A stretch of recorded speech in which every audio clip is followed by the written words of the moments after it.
Atenção! Começa agora uma teleaula de Ciências do Ensino Fundamental. Você vai assistir a teleaula de número 37. Bons estudos!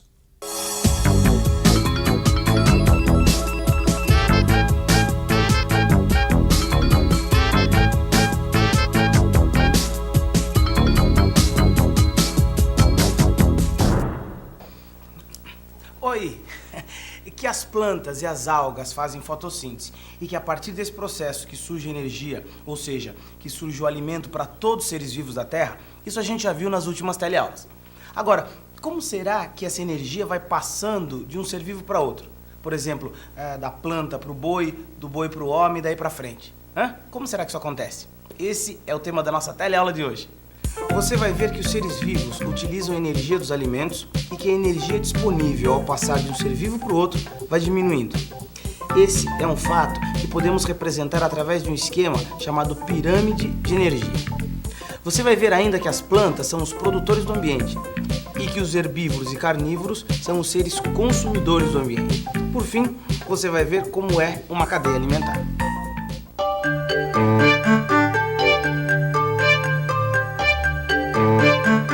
Você já aprendeu que a energia que a gente usa aqui na Terra vem de um endereço certo, do Sol. Você já aprendeu também que é a partir da transformação dessa energia que surgem os alimentos para todos os seres vivos do planeta. É por isso que é tão comum a gente ver a palavra energia associada à alimentação. Aqui mesmo nesse supermercado tem alguns produtos que trazem isso que a gente está falando estampado nos seus rótulos. Olha só aqui.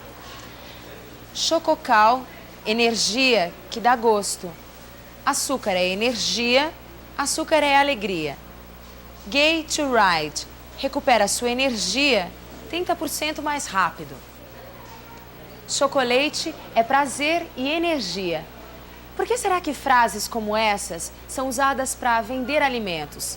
Você já parou para pensar por que será que a palavra energia é tão associada à qualidade do alimento? Será que com o que a gente já vem aprendendo não dá para responder essas perguntas? Vamos pensar um pouco? Vamos pensar um pouco. A gente já sabe que a energia vem através dos alimentos. Além de energia, os alimentos fornecem as substâncias necessárias para o crescimento e desenvolvimento dos organismos.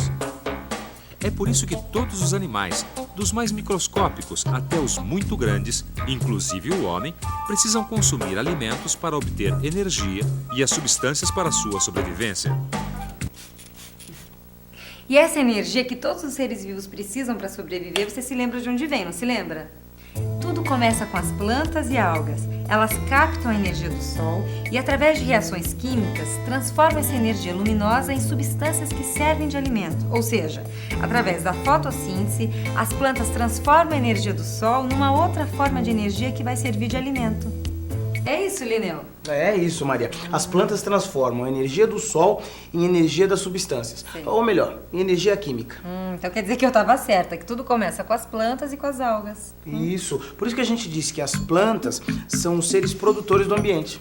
Nossa, mas espera aí, se as plantas e algas são produtores do ambiente, e os outros seres vivos são o quê? Bom, então eles vão ser chamados de consumidores, né? Agora, por que consumidores? Porque eles não conseguem transformar a energia do sol em alimento. Eles apenas consomem a energia que já tinha sido transformada pelas plantas e pelas algas. Sim. Mas escuta, as plantas não consomem nada, não? Porque quando a gente olha para elas, dá a sensação de que elas não estão consumindo energia, né? Afinal, as plantas consomem ou não consomem energia? Realmente, quando a gente olha para uma planta, temos a impressão de que ela não necessita de energia. Afinal de contas, a planta está ali, paradinha, e se move apenas com o vento. Mas as coisas não são bem assim. Se a gente parar e olhar uma planta crescendo por vários dias, vamos encontrar folhas e ramos novos. E até mesmo as plantas já adultas, a gente nota que ela nunca para, está sempre trocando de folhas, dando flores e frutos.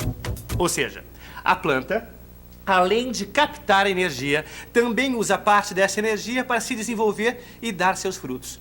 E isso nos leva a concluir o quê? Que parte da energia solar captada no processo de fotossíntese é consumida pela própria planta e não passa para nenhum outro ser vivo. Ô, Lineu, então quer dizer que as plantas não são só transformadoras de energia, elas também consomem um pouco da energia que elas produzem, não é? Isso. E o que acontece com a energia que elas não consumiram? Bom, Maria, vamos supor então que a nossa planta seja um capim. Quando o boi vem e come o capim, ele está consumindo justamente essa parte da energia que a planta não utilizou.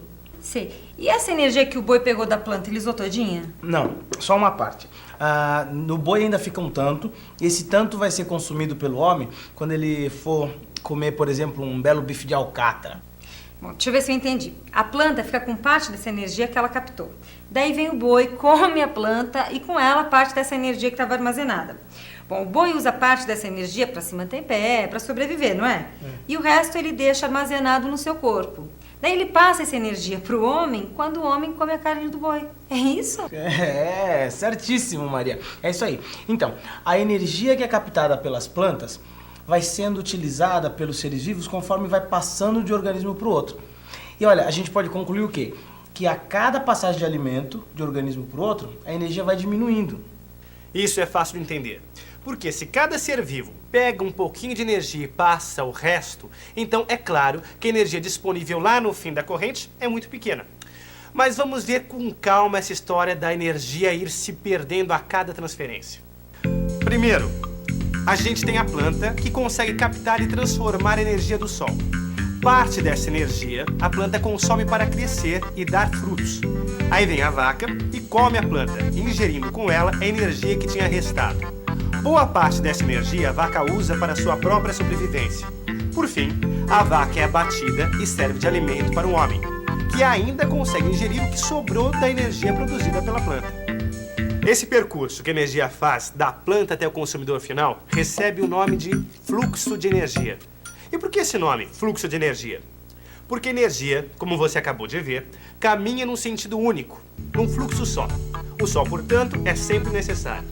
Mas para a gente poder visualizar melhor essa história, vamos ver um desenho que mostra como a energia passa das plantas aquáticas de lagoas do Pantanal para os caramujos e destes para os gaviões caramujeiros. Esses esquemas são denominados de pirâmides de energia de um ambiente. Veja como a energia disponível vai diminuindo a cada etapa. Você deve estar estranhando que os caramujos ocupam nesse desenho mais espaço que os gaviões. É que a pirâmide leva em conta a quantidade total de alimento e não depende do tamanho dos organismos. Isso por quê? Porque os organismos pequenos podem assimilar e passar mais energia do que os grandes. Isso é fácil de entender. Imagine o tanto de alimento que um organismo grande como um boi, por exemplo, consome para sobreviver. Já não é o caso de um caramujo, que precisa de bem menos alimento. É por isso que a gente disse que a pirâmide de energia leva em conta a quantidade total de alimento, independente do tamanho do organismo. Você entendeu, Maria, por que a energia disponível, conforme vai passando de um ser vivo para o outro em forma de alimento, vai diminuindo? Por quê? Todo organismo passa uma quantidade menor de energia do que ele recebeu. Não, agora eu entendi essa história de fluxo de energia. Mas peraí, se tem uma hora que a energia acaba, como é que faz para ter energia disponível de novo? Não, aí é que entra o sol. Porque é do sol que vem a energia que é captada pelas plantas e que vai passar para outros seres vivos. Ah, é verdade, já vi isso antes, né? Por isso que as plantas são chamadas de produtores. Isso. Porque ela transforma a energia do sol em energia disponível para os animais. Isso. Então, se as plantas e as algas, a gente não pode esquecer das algas, se elas são os produtores, dá pra gente concluir que os herbívoros e os carnívoros são consumidores. Agora, por que eles são seres consumidores? Porque eles não conseguem transformar a energia do sol em alimento. Quer dizer, os consumidores não produzem seu próprio alimento. Tá certo. Os consumidores não fazem a fotossíntese. Quem faz a fotossíntese são os seres produtores. Isso. Tá, mas tem uma coisinha que eu não me lembro mais. O que é herbívoro e carnívoro mesmo? Herbívoros são aqueles seres vivos que se alimentam de plantas, como por exemplo o preá, a lesma, a capivara, o coelho e o cavalo, entre outros. Já os carnívoros, você sabe que são aqueles animais que se alimentam de outros animais, como a onça, o cachorro, o leão, o jacaré e o próprio homem, quando não é vegetariano. Os decompositores também já dizem o que são pelo próprio nome. Decompositores são as bactérias e fungos que vão decompor os seres depois que eles morrem. Ah, tem mais uma coisinha que eu esqueci de dizer. Os consumidores herbívoros, como o boi, o preá, o caramujo, aqueles que se alimentam diretamente de vegetais, são chamados consumidores primários. Os outros seres que se alimentam desses consumidores são chamados consumidores secundários. Os que se alimentam dos consumidores secundários são chamados consumidores terciários e por aí vai. Só para não ficar nenhuma dúvida, confira novamente. Primeiro tem o produtor, como o capim, por exemplo. Aí vem o preá, que come o capim. Ele é, portanto, o consumidor primário. Como o gato do mato comeu o preá, ele é o consumidor secundário. E a onça, nesse caso, que comeu o consumidor secundário, é o consumidor terciário. Não, até aí eu já entendi, só que tem uma coisinha que ainda não está clara para mim. Como é que o ciclo se completa com os decompositores? Bom, Maria, para a gente entender isso, a gente tem que ver bem a diferença entre fluxo de energia e ciclo de materiais. Peraí, fluxo de energia eu já sei. É quando a energia vai passando de um ser para o outro, das plantas até os decompositores. Só que tem um detalhe, quando essa energia vai passando, ela vai se perdendo também, né? Então, quando ela chega nos consumidores terciários, ela está quase no fim, não é? Isso, então, isso é fluxo de energia. Mas e ciclo de materiais? Como o nome já diz, ciclo de materiais dá a ideia de uma coisa que é cíclica, que vai e vem, que não termina, né?